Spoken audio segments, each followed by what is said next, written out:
Salam sejahtera Malaysia, denyut nadi suara rakyat bergema di channel ini. Jangan lupa tekan butang subscribe, like dan share. Malaysia kita punya, cintai Malaysiaku, kita jaga kita.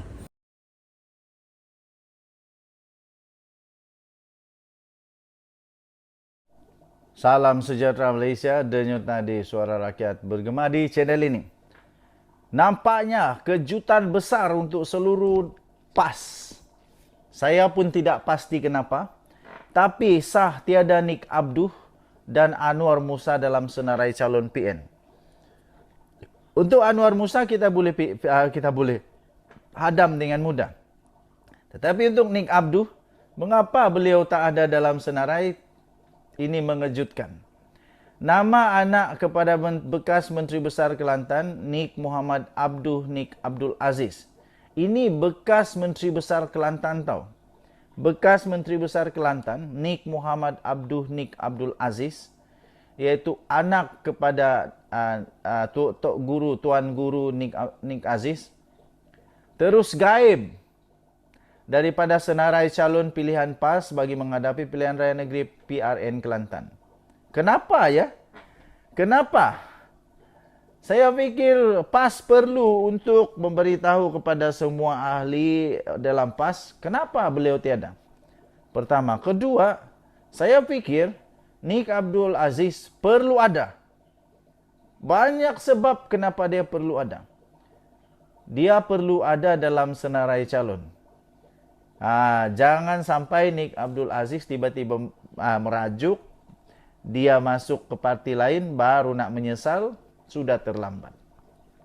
Malaysia kini sebelum ini memetik beberapa sumber melaporkan bekas Ketua Pemuda PAS Pusat itu berkemungkinan akan dicalonkan di kerusi Dewan Undangan Negeri Dun Cempaka. Oh begitu.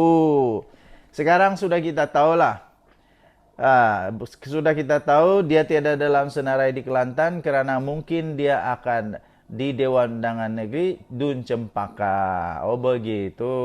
Sekarang sudah terjawablah.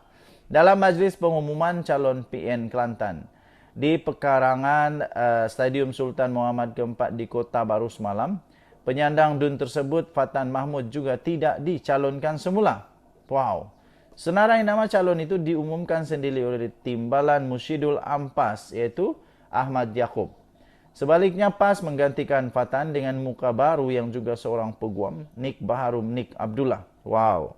Sementara itu bekas ahli Parlimen Ketereh, Anwar Musa yang sebelum ini menyertai PAS, turut tidak dicalonkan. Minta maaflah Anwar Musa. Kamu nampaknya belum lagi laku di PAS.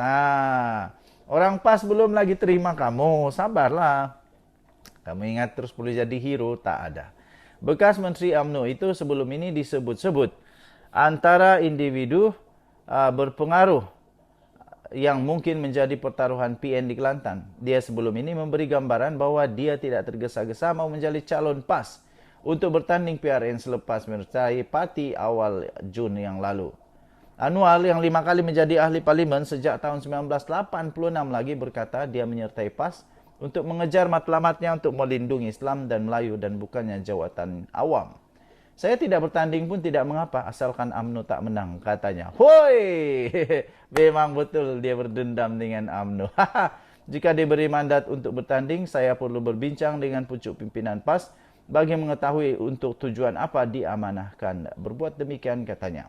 Kalau tidak, tak boleh sahaja. Kalau tidak, boleh sahaja bagi peluang pada anak-anak muda atau calon dalam kalangan ahli PAS yang sudah lama dalam parti ini. Lagipun saya masih baru dalam PAS, katanya, seperti dilaporkan baru-baru ini. Kita jumpa lagi denyut nadi suara rakyat bergema di channel ini. Selamat pagi Malaysia. Salam sejahtera Malaysia. Selamat pagi tuan-tuan dan puan-puan yang dihormati sekalian. Denyut nadi suara rakyat bergema di channel ini. Satu lagi isu terbaru yang Sanusi kena jelaskan kepada rakyat negeri Kedah. Menteri Besar Negeri Kedah diminta untuk menjelaskan isu bekalan elektrik di KRC. Tak habis-habis muncul satu-satu. Betullah kata mereka, ini baru permulaan. Ini baru permulaan kepada perkara-perkara pendedahan-pendedahan yang pasti buat Sanusi pening kepala. Menteri Besar Kedah Datuk Seri Muhammad Sanusi Manor diminta untuk menjelaskan penjadualan apa susah betul lah mau sebut ni. Menjelaskan penjadualan terkini berhubung pembekalan elektrik yang masih lagi tidak selesai untuk disalurkan ke projek Kedah Rubber City di Padang Sanai dekat Kuala Nerang. Pengerusi Badan Perhubungan UMNO Negeri Kedah, Datuk Seri Mahazir Khalid mendakwa, walaupun ada usaha-usaha yang sudah dijalankan kerajaan negeri sebelum ini, namun sehingga kini ia masih tergendala, sekaligus menimbulkan keresahan kepada para pelabur. Katanya lebih elok lah kalau ada jadual negeri. Penjadualan bila pengambilan tanah siap, bila garis masa dia, buatlah sedikit garis masa. Masalahnya garis masa pun tiada. Dan sampai hari ini saya nampak belum pasti bila nak masuk elektrik itu. Ini antara benda perkara yang menjadi kerisauan katanya. Jangan pula kata Sanusi tak tahu lagi. Tentang RI dia tak tahu. Yang ini pun dia tak tahu lagi kah? Kalau ini pun tak tahu, lebih baiklah Sanusi tak payah jadi menteri besar kerana apapun dia tak tahu. Kalau semua dia tak tahu, susahlah. Negeri Kedah susahlah untuk maju, susahlah untuk mau berkembang dengan baik kalau dia tak tahu. Tugas seorang menteri besar ialah untuk tahu semua. Itulah kamu digaji, itulah kamu dipilih untuk menteri besar supaya kamu tahu semua. Beliau ditemui pada majlis pelancaran Gerak Kerja Jentera Pilihan Raya Dewan Undangan Negeri DUN Pedu dan DUN Kuala Nerang dekat Kuala Nerang hari ini. Mahazir berkata bekalan elektrik di kawasan KRC perlu dihubungkan dari Tanjung Pauh, Jitra sejauh 42 km kerana kawasan industri tersebut memerlukan penggunaan elektrik yang banyak. KRC dibangunkan di kawasan seluas 503 hektar, merupakan projek taman perindustrian getah berstatus nasional pertama di Malaysia yang diusahakan oleh pihak berkuasa pelaksanaan koridor utara, iaitu NCIA bersama negeri Kedah. Okey, so Sanusi sila jelaskanlah kepada rakyat negeri Kedah, sila jelaskan kepada semua pelabur-pelabur, jangan cakap tak tahu. Kita jumpa lagi. Salam sejahtera Malaysia. Bye-bye. Salam sejahtera Malaysia, denyut nadi suara rakyat bergema di channel ini. Nampaknya hari-hari ini, hari kebelakangan ini, sebut saja nama Sanusi, semua tentang masalah. Sanusi, sebut saja nama Sanusi, semua kait dengan masalah. Berita terbaru, semua exco negeri Kedah telah dipanggil untuk beri keterangan kepada SPRM. Wow. Buat pertama kalinya berlaku pastinya di negeri Kedah, di pentadbiran negeri Kedah, di mana semua dia punya exco dipanggil untuk beri keterangan, dipanggil untuk siasatan oleh SPRM. Aduh, kasihan, pening kepala. Menteri Besar Kedah mengakui, dia berkata bahawa kesemua exco kerajaan negeri diminta untuk memberi keterangan berhubung kes yang disiasat oleh Suruhanjaya Pencegahan Rasuah Malaysia. Baguslah, inilah kerja SPRM yang terbaik. Ini yang patut dipuji. Inilah yang telah diinisiatifkan oleh Perdana Menteri Malaysia, Datuk Seri Anwar Ibrahim, atas titah, menjunjung titah daripada Seri Paduka Baginda yang di-Pertuan Agong. Beliau berkata ada dalam kalangan exco yang telah memberi keterangan masing-masing pada hari ini. Sementara selebihnya dijangka akan berbuat demikian esok, katanya pada waktu berita ini disiarkan. Lepas tu yang saya hairan, Sanusi berkata, saya pun hairan. Pasal tak pernah lagi exco. Tiap-tiap orang dipanggil untuk mengesahkan minit mesyuarat. Ada exco yang dah beri keterangan, ada yang belum. Memang begitulah kerja SPRM, Sanusi. Jadi selepas ini, hati-hati. Semua orang, bukan Sanusi saja, semua orang kena hati-hati. Sebab SPRM akan betul-betul menyiasat kalau ada salah laku yang dilakukan oleh mana-mana pegawai kerajaan kah, bukan kerajaan kah, inilah kerja SPRM. Tahniah diucapkan kepada SPRM. Kemudian Sanusi kata, saya difahamkan semua akan beri keterangan di Alostar. Hari ini ada yang sudah beri keterangan, esok pun ada. Saya lepas itu mungkin beri keterangan katanya. Memang patutlah, Sanusi patut untuk dipanggil, untuk beri keterangan juga. Katanya pada satu sidang media di Majlis Penyerahan Zakat Perniagaan Kumpulan Perbadanan Kemajuan Negeri Kedah pada tahun kewangan 2022-23 di Alostar hari ini.